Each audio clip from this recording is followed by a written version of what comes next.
are now watching The Beach. The Mario Kart 8 Deluxe DLC has come to a conclusion. After nearly 2 years, the evolution of Mario Kart 8 is finally complete. With that being said, now is the perfect time to look back and see how the DLC fared overall. We got 6 waves, each consisting of 8 tracks, and starting with Wave 4, we started to get new characters. To celebrate the finale of Mario Kart 8 Deluxe, I'll be ranking each of the 6 waves, and the ranking order might just surprise you. And in addition, we'll also be doing a giveaway to celebrate the finale of Mario Kart 8 Deluxe, and the trophy you can win is the perfect ending. From Waluigi Pinball to Coconut Mall, and Rainbow Roads in between, here is every Mario Kart 8 Deluxe DLC wave ranked. You're not gonna believe me when I say this, but Wave 6 is easily the worst out of the 6 waves. I wouldn't believe myself either, considering that the worst wave is actually Wave 1. This shouldn't come as a surprise to anyone. Wave 1 is notorious for its shockingly low quality. Most notably, the tracks visually look straight out of the mobile Mario Kart Tour. I've gone on about why graphics do matter and make a game better, but considering the base tracks were right there, going from something like Toad Harbor to Toad Circuit is insanely jarring. It's not just a visual presentation. The track selection and tracks were just as bad as the presentation. Toad Circuit and Shroom Ridge were such boring picks, and definitely didn't hype me up for future waves. And Coconut Mall originally didn't even have moving cars. Yeah, 2022? Now that was certainly the year where Nintendo forgot how to finish their games. Remember Nintendo Switch Sports? Remember Mario Strikers Battle League? Remember the lack of moving cars? Pepperidge Farm remembers.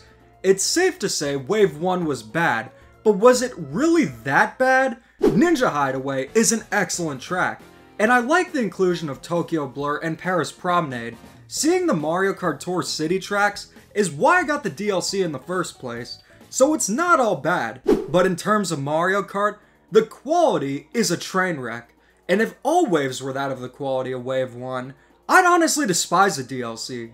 I will say, not a good first impression, and I wasn't excited for Wave 2 at all, but as the saying goes, mistakes are only mistakes if you don't learn from them. And fortunately, succeeding waves were nowhere near as botched as Wave 1, though I still have gripes with some of them. Wave 1 did not leave a good first impression, and even in retrospect, it wasn't good. You also gotta keep in mind that when the DLC was revealed, we were starving for Mario Kart 9. And no, Mario Kart Live Home Circuit didn't satisfy the need for Mario Kart on Switch, but with the DLC being like this, it felt like salt on an open wound. Or in better words, like putting mayonnaise on a peanut. Wave 2 is a little similar to Wave 1, where visually, the tracks still weren't on par with the base game, for the most part. This is the wave that really started to showcase that the DLC perhaps could have a bright future going forward. There were elements of quality, even if it wasn't all the way there yet, but after going back to Wave 2, I'd say it has one of the strongest track selections out of all the waves. Waluigi Pinball is my favorite Mario Kart track. Seeing it in 8 Deluxe is an instant win. Calamari Desert also included all the variations from Tour into one. It also introduced a new track, being High Sundae. I initially wasn't too crazy about this one, but now, I actually think it's pretty cool. Snowland from Super Circuit was an amazing surprise, and visually, it looked incredible as well. The only problem with Wave 2 is that it wasn't as good as it could have been from a presentation standpoint. The tracks are excellent, but even with the visual pitfalls, none looked as appalling as Wave 1. This is an interesting wave to say the least. Wave 4 was the first wave of the DLC to include a new character being Birdo, likely to coincide with the new Yoshi's Island track, though I like to think she was added to coincide with Bangkok Rush. And the thing is, Yoshi's Island is one of my all-time favorite Mario Kart tracks. It's very hard to choose between Waluigi Pinball and Yoshi's Island as my favorite. Yoshi's Island is a track that goes all out with the theme of Yoshi's Island. It's exactly what I love to see from Mario Kart tracks, and use the inspiration to its fullest potential. I'm hoping we see similar tracks in Mario Kart 9, maybe using Kingdoms from Odyssey or Super Mario Bros. Wonder as inspiration. And Wave 4 overall has some great tracks, so you might be surprised to see it ranked lower than you would expect. But there's a reason why. I will say, Wave 2 had a better track selection, but Wave 4 is better solely because of Yoshi's Island and Birdo. Not to mention the presentation doesn't have any issues, but the choice of Mario Circuit instead of Luigi's Mansion, Airship Fortress, or Delfino Square from Mario Kart DS did sting. Why they included Shroom Ridge in Mario Circuit is beyond me. I'm surprised they didn't include Figure 8 Circuit instead of Waluigi Pinball, since they're going for the bottom of the barrel with DS tracks. Wave 4 also has my least favorite city track, being Amsterdam Drift. With the city tracks, I'm welcoming to all of them, considering they're tied to Mario Kart Tour and not always playable. But that doesn't mean I like all of them. It's such a nothing track. I like the springtime theme, but it blends in too much with the other city tracks. Wave 4 is still great, but not as incredible as it could have been. Wave 6 is the final wave of the DLC, and it certainly made Mario Kart 8 Deluxe go out with a bang. In terms of additions, it added the most by far. 4 new characters, a music player, 17 new Mii costumes, and even new end credits made this final wave an excellent send-off. But considering how much Wave 6 added, you might be surprised and be wondering why it's not the best wave. The answer is simple. The Acorn Cup wasn't anything spectacular. We had DK Mountain, sure, but Rome Avanti is your average city track, and I think the choice of Daisy Circuit wasn't a good one. There are already so many city tracks, so why not have something different like Toad's Factory from Wii? Piranha Plant Cove is a really cool track, though it does suffer from too much water, so it gets the obligatory 7.8 out of 10. The Spiny Cup is the real winner here.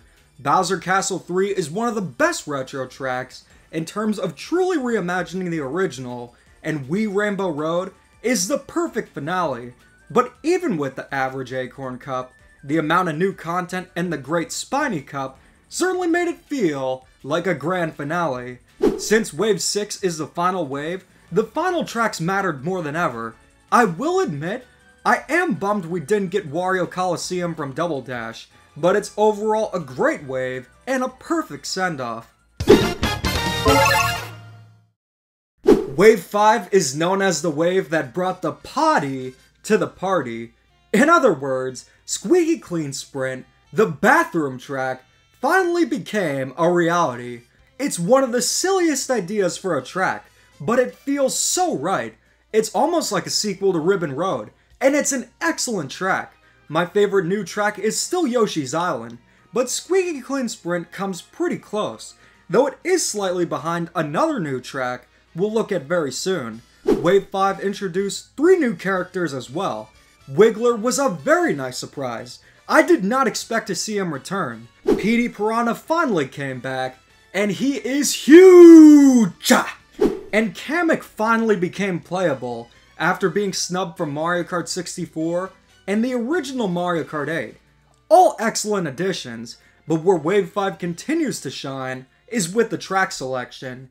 You have the absolute best city tracks from Mario Kart Tour, especially Athens Dash, and Vancouver Velocity, the track that's 100% factually invalid, is still one of my favorite city tracks in the game.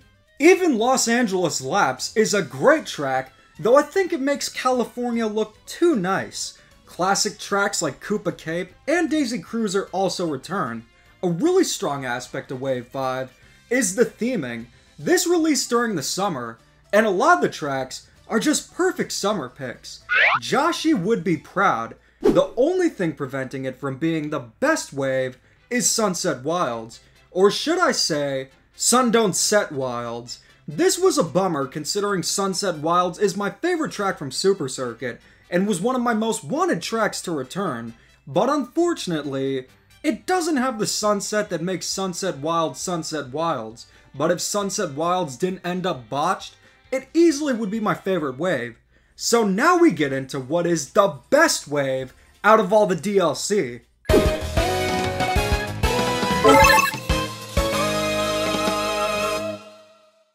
The best wave of the Mario Kart 8 Deluxe DLC is hands down Wave 3. This was the wave that sent the message loud and clear that this DLC going forward was something worth getting excited for. Nintendo wasn't messing around. This was the turning point for the Mario Kart 8 Deluxe DLC. Now to be fair, it didn't include new characters. That was a major new addition starting with Wave 4, and definitely helped the DLC become as great as it ended up being. The thing with the DLC waves though, is that ones don't replace the other. Even if one's better, you need all of them to work. Now to be fair, it might not have included new characters, but it did introduce custom items, which is a game changer. I can finally kiss the coin and blooper goodbye, and if you want to, you can actually race with just super mushrooms, the chaotic only blue shells, and whichever combination you'd like. But the star isn't the custom items, it's the track selection. Peach Gardens, Boo Lake, Maple Treeway, Mario Kart Classics, and some of the best tracks. Even the city tracks are better than usual. But the real highlights are Merry Mountain and Mario Kart 7's Rainbow Road. Mario Kart 7's Rainbow Road is widely considered to be the best Rainbow Road ever made, and for good reason. It has many different sections where you're racing on rainbows and even on the moon, but Merry Mountain is a track that originated in Tour, and it's my second favorite out of the new tracks, only behind Yoshi's Island, but it comes very close. I always love Christmas-themed stages and games, but we didn't see much in terms of Mario games before. But not only does Merry Mountain have the excellent theming, but it's such a fun track. Wave 3 also brought back half pipes from Mario Kart Wii, also present in Maple Treeway, and this is where anti-gravity started to become fully utilized in the DLC going forward. The only criticism I have towards Wave 3 is Rock Mountain looking visually off, but it's not even a huge deal. It still looks fine, and it's an excellent track. Nowhere near as bad as botching Sunset Wilds. Wave 3 served as not only the 180 redemption of the DLC, but it still remains the greatest wave of the DLC. And that is every Mario Kart 8 Deluxe DLC wave ranked. Before we reach the finish line, I'll be doing a giveaway to celebrate the finale of Mario Kart 8 Deluxe.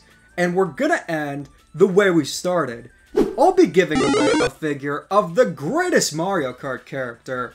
The character that defined Mario Kart 8, though mainly out of irony. Quite literally in this case, since she's made of metal. Pink Gold Peach is a character that's so ridiculous that I can't help but not want a figure of her. And you can win one too. All you have to do is subscribe to the channel, comment on this video, and also watch and comment on the upcoming WarioWare Move It review.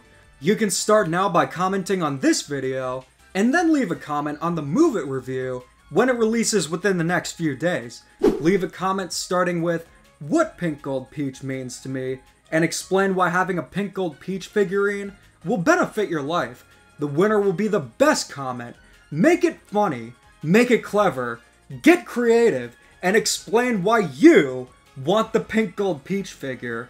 The giveaway ends on December 1st, 2023, and anyone from the world can enter. Winner will be announced on December 4th, 2023. So what is your favorite wave? And is there a wave you actually think is worse than Wave 1? Let me know in the comments, and as always, keep calm and dada on.